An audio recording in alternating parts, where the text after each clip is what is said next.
మందారమకరందమాధుర్యమునదేలు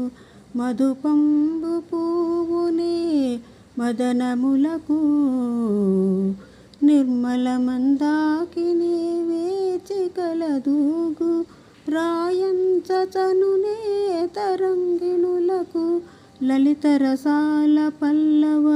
ఖాదియై చుక్కు కోయిల చేరునే కుటజములకు పూర్ణేందు చంద్రిక స్ఫురిత చకోరకం బరుగునే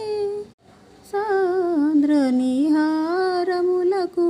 అంబుజోదర దివ్య పాదారవింద చింతనామృతపాన విశేషమత్త చిత్తమేరీతి నితరంబు చేరనేర్చు వినుత గుణశీల మాటలు వేయునే